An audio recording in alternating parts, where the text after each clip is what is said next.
Assalamualaikum warahmatullahi wabarakatuh. Waalaikumsalam warahmatullahi wabarakatuh. Baik, selamat pagi semuanya. Selamat pagi sobat Amazing EJBN. Kembali lagi di podcast Amazing EJBN. Oke, di pagi hari yang sangat spesial ini kita kedatangan narasumber yang gak kalah spesial juga. Di samping saya sudah ada Mas Firman. Selamat pagi Mas Firman. Halo Kak Diva, selamat pagi. Gimana nih Mas kabarnya hari ini?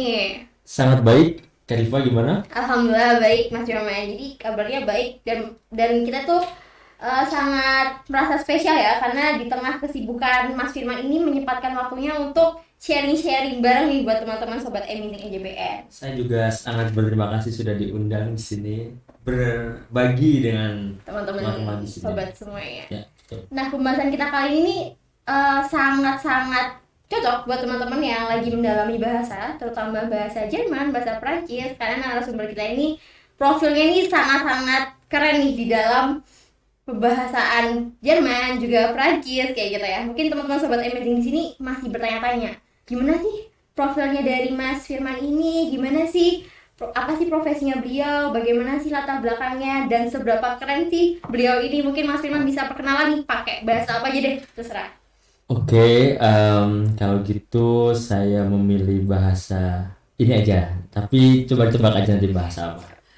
Bonjour, je m'appelle Firman et je viens de l'Indonésie.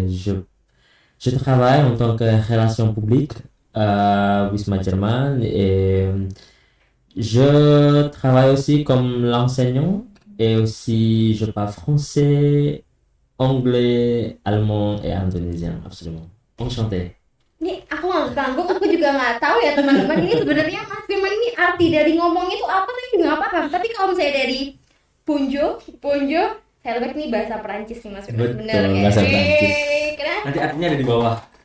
Jangan dong, kita tadi kita arti di bawah juga, tapi Mas Firman bisa nge-translate ini. Tadi kita kira-kira ngomong apa sih pakai bahasa Perancis itu? Bonjour. Nah, bonjour sendiri itu halo, selamat Halo, pagi. selamat pagi. Gitu. Saya perlu artiin semuanya nggak? Boleh. Oh, semuanya ya, Artiin. baik. Jadi, halo, selamat pagi. Nama saya Firman. Saya bekerja sebagai PR di institusi bernama Wisma Jerman. Saya berasal dari Indonesia tentunya dan saya berbicara bahasa Prancis, Inggris, Jerman dan pastinya Indonesia. Salam kenal. Salam kenal Gitu. semuanya. Tuh bisa kan didengerin itu bisa menguasai 4 bahasa. Seberapa kerennya nih Mas Firman ini. Waduh. Kita tanya-tanya ya, lanjut ya. Ini untuk sekarang nih Mas Firman lagi sibuk apa sih? Kalau dibilang sibuk, saya tuh kurang suka dengan kata sibuk tuh. Kenapa? Karena nanti kalau kita konotasi sibuk itu kita berasa kayak sombong, betul. Kayak sok sibuk Jadi, gitu saya ya. sombong. Oke. Jadi lebih ke saya aktif di beberapa aktivitas atau kegiatan. Jadi saya bekerja memang di ya biasa budak korporat ya di kantor. Dan selain itu saya mengajar.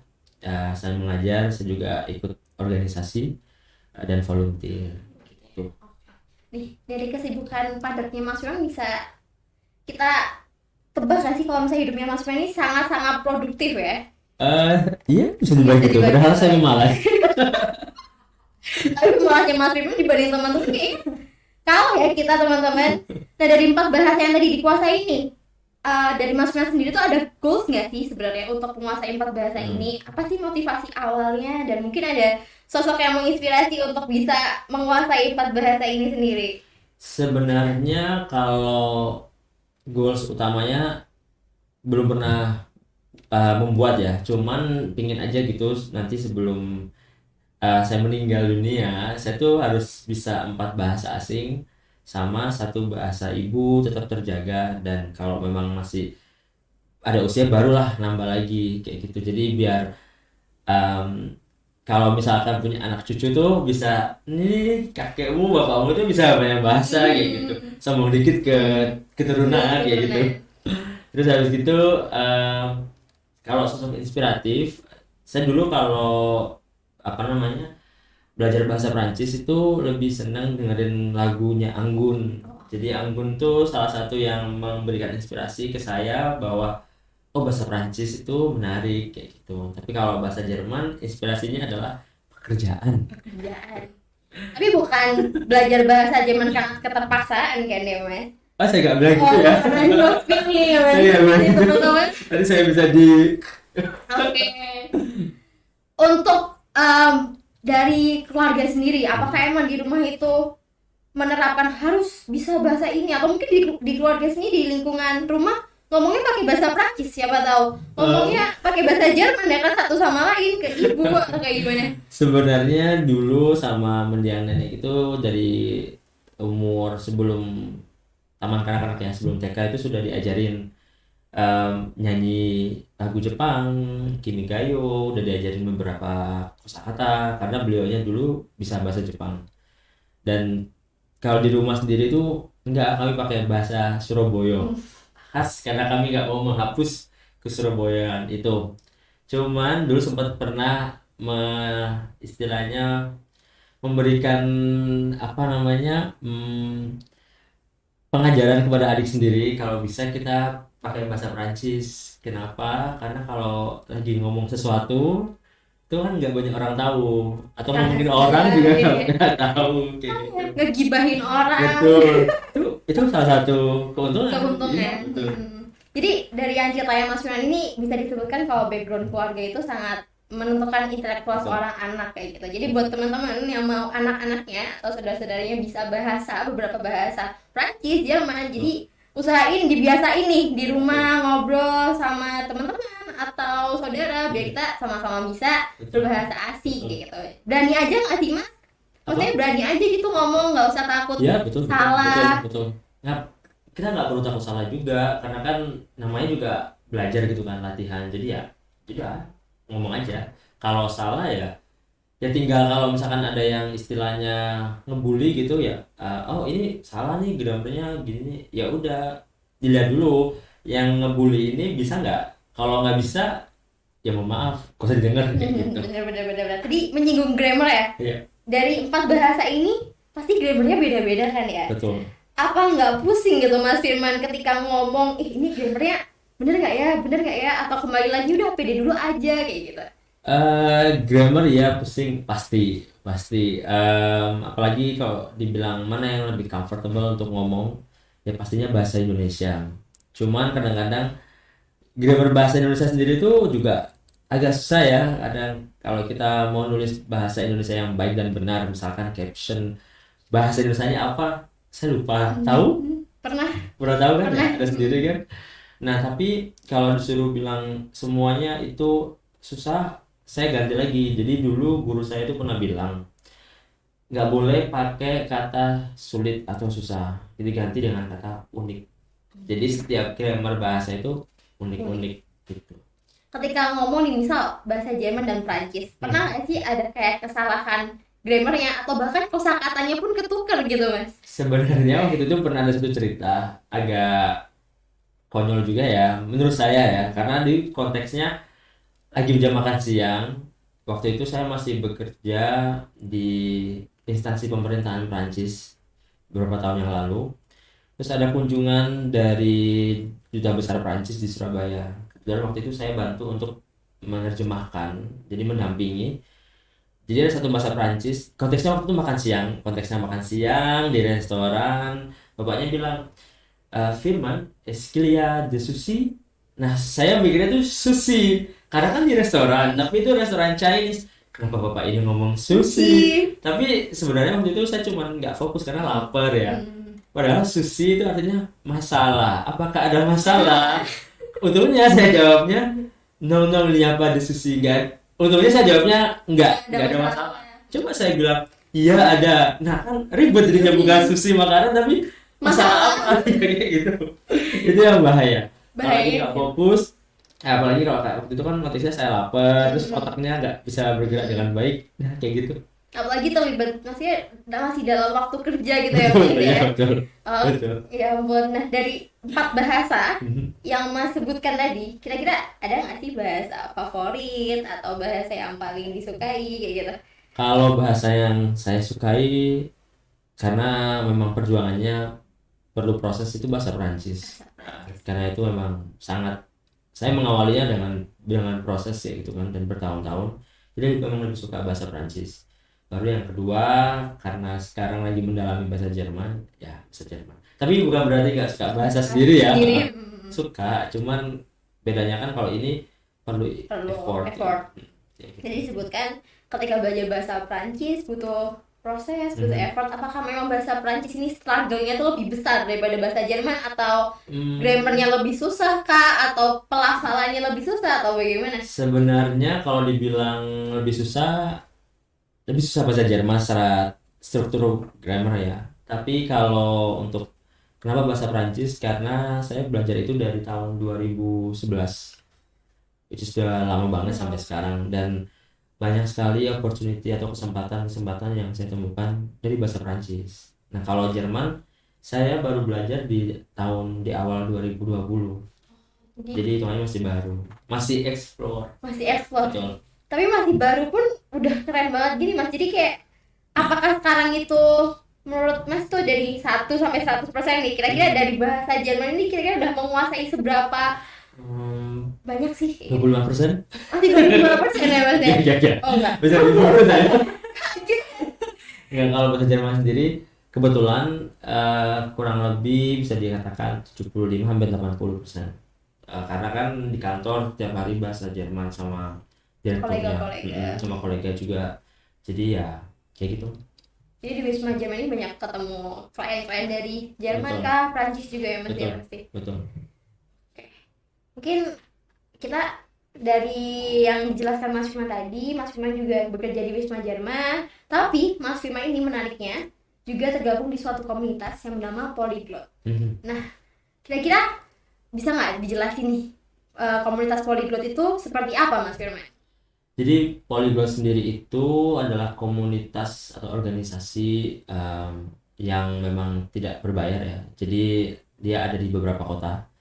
Pusatnya di Jakarta dan Surabaya salah satu chapter atau cabangnya.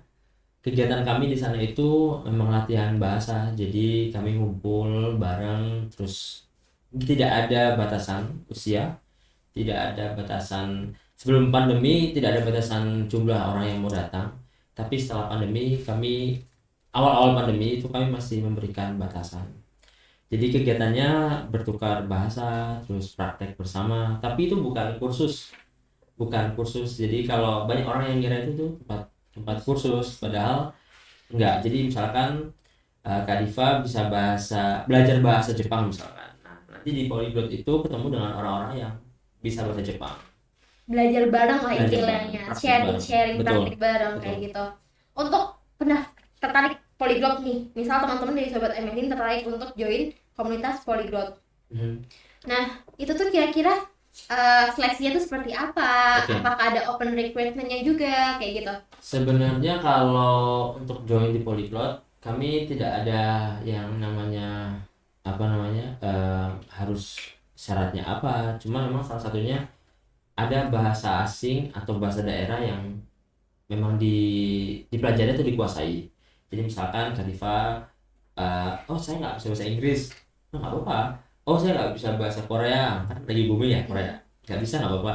Tapi saya asalnya dari Bali misalkan, saya mau memperkenalkan bahasa Bali, sangat diperbolehkan. Atau saya berasal dari Medan misalkan, mau kasih bahasa dari Medan, gak apa-apa. Jadi karena kami kadang juga ada meet up, kami nyebutnya istilahnya meet up ya.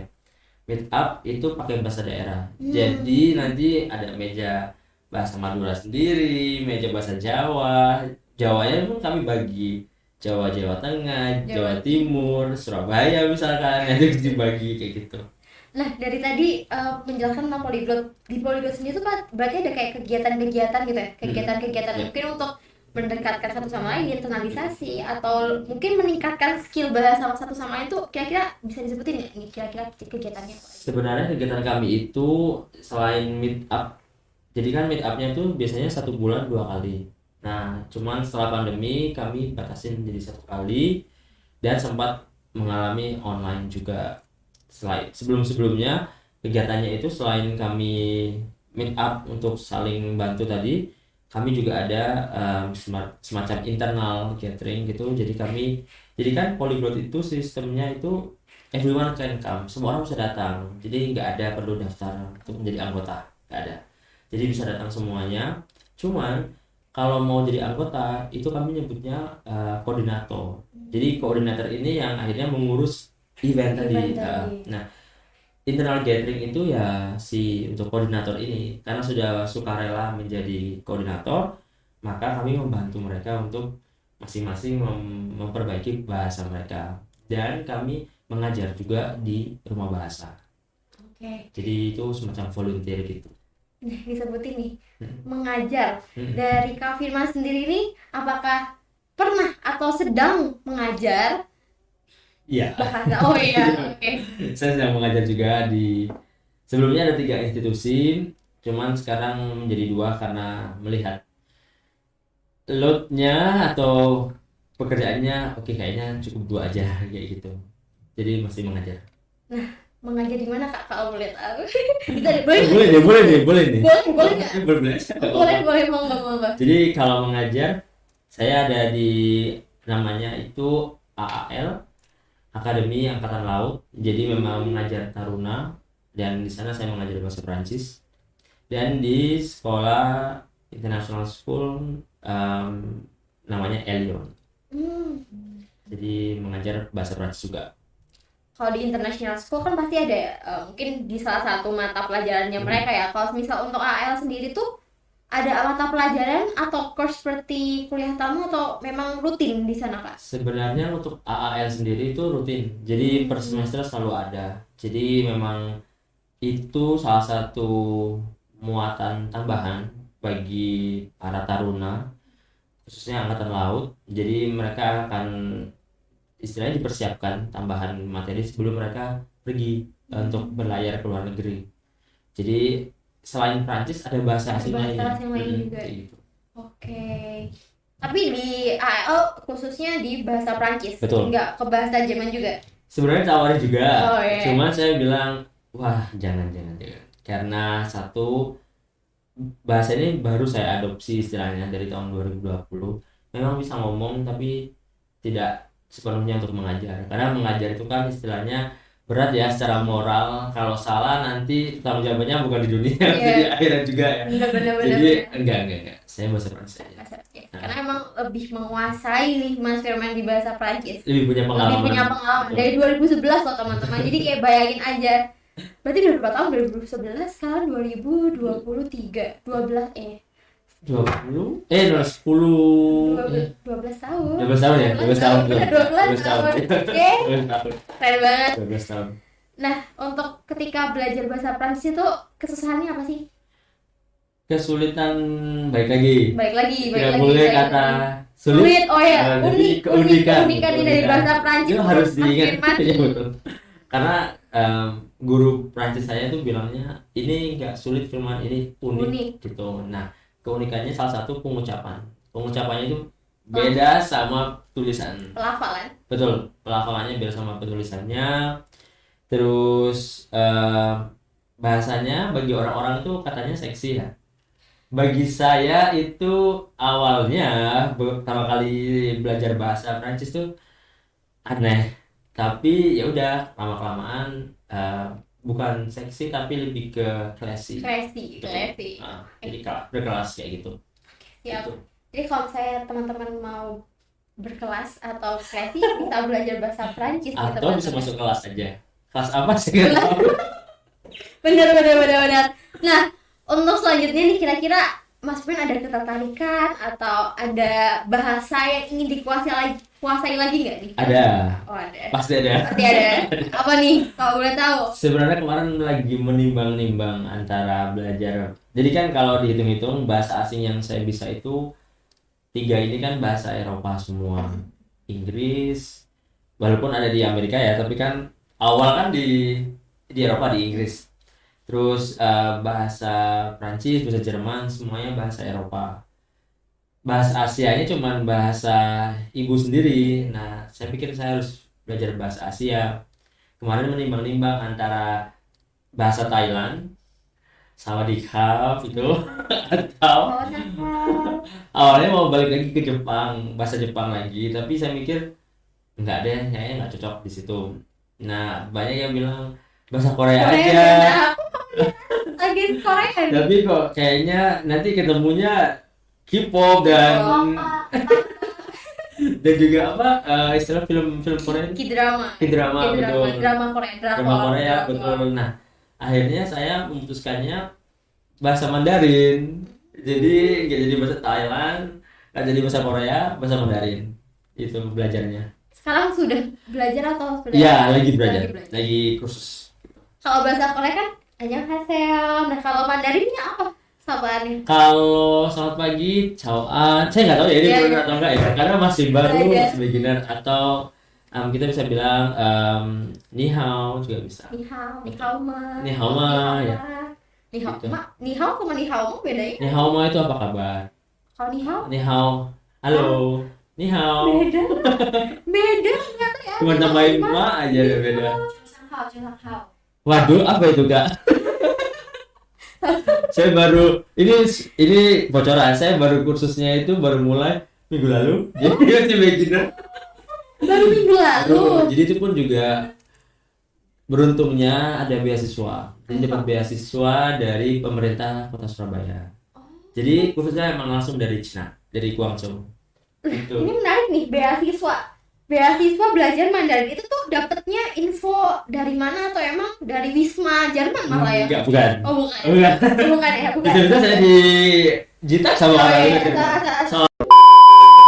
Balik lagi bersama kita. Tadi kita terakhir bahas rumah bahasa nih teman-teman. Jadi buat teman-teman yang tertarik buat belajar bahasa, entah itu bahasa Korea, bahasa Jerman, Bahasa bahasa Prancis. Mandarin, Prancis, Jepang, semuanya tuh bisa nih difasilitasin dengan rumah bahasa. Gimana nih Kak caranya Kak Firman? Jadi caranya tuh kalau di rumah bahasa teman-teman bisa, kalau KTP Surabaya jadi bisa langsung daftar ke rumah bahasa.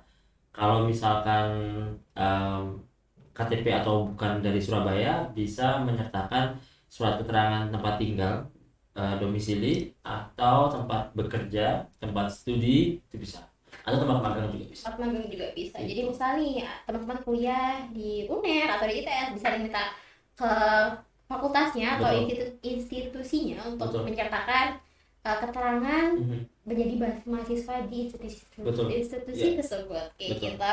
Nah, untuk biaya pendaftaran free kah Free. atau bagaimana? Iya. Free. Tidak ada bayar-membayar. Nggak dipungut biaya Betul. teman-teman. Jadi teman-teman wajib banget yang tertarik untuk kursus bahasa-bahasa bisa langsung join di rumah bahasa kayak Betul. gitu. Nah, dari tadi awal sampai akhir nih Mas Firman ini udah terbukti kan teman-teman sosok yang menginspirasi. Kira-kira Malu. dari Mas sendiri ada nggak pesan-pesan buat teman-teman Amazing EJBN mungkin yang lagi ingin belajar bahasa atau mungkin apa aja deh terserah dari Mas Firman. Kalau untuk pesan-pesan untuk belajar bahasa ya, untuk teman-teman yang semua, sebenarnya belajar bahasa itu kalau menurut saya sesuaikan dengan kebutuhan. Kalau kebutuhannya itu memang untuk studi, mau ambil exchange atau apapun, jadi sesuaikan semua dengan kebutuhan dan pahami kenapa mau ambil itu, jadi biar nggak membuang-buang waktu kayak gitu. Jadi kalau saya sebenarnya kenapa belajar bahasa Mandarin, karena kan itu paling baru ya, tujuannya adalah ya saya harus tahu, karena bahasa Mandarin itu opportunity-nya lebih banyak, kita bicara logis kayak gitu, ketimbang bahasa Thailand ataupun bahasa Korea dari bidang bisnis ya, itu lebih banyak Mandarin gitu. Tapi kalau saya teman-teman kayak saya nih yang suka K-pop, suka drakor, Boleh. nah boleh disesuaikan aja sama kebutuhan. Betul, Mungkin betul. teman-teman mau nih yang video call sama opa-opa kan Betul, lebih enak nih kita betul, pakai bahasa betul. Korea ya. Jadi sesuai dengan kebutuhan Salah teman-teman. satunya juga bahasa Mandarin supaya dapat jodoh. Oh iya benar. Bahasa kalau saya teman-teman mau jodohnya Korea juga belajar Iya. bahasa Korea. Betul. Kalau mau ke Turki bahasa Bahasa Turki. Turki. Jadi sesuai dengan kebutuhan Betul. teman-teman Betul. sendiri kayak gitu. Nah ini kita mau ucapin terima kasih banget Iya, buat terima Mas kasih. Firman. Kita udah di penghujung. Tapi saya mau kasih pantun Masuk dulu ya. ke dulu boleh. Mas Firman Boleh. kasih pantun dulu. Ini saya mau bilang ke Mbak atau ke semua teman-teman aja. Mas mau sobat amazing aja. Semoga ini pantunnya nggak garing ya. Makan tahu tempe ditambah nasi sepiring. Karena tambahan cakep gitu kan ya? Cakep. Cakep gitu kalau beneran. Makan tahu tempe ditambah nasi sepiring. Cakep. Ayo sobat amazing, ayo pelajari asing. Oke. Dari Mas Firman, selagi menutup acara kita hari ini, podcast kita hari ini, sampai jumpa di podcast Amazing EJB selanjutnya. Dadah.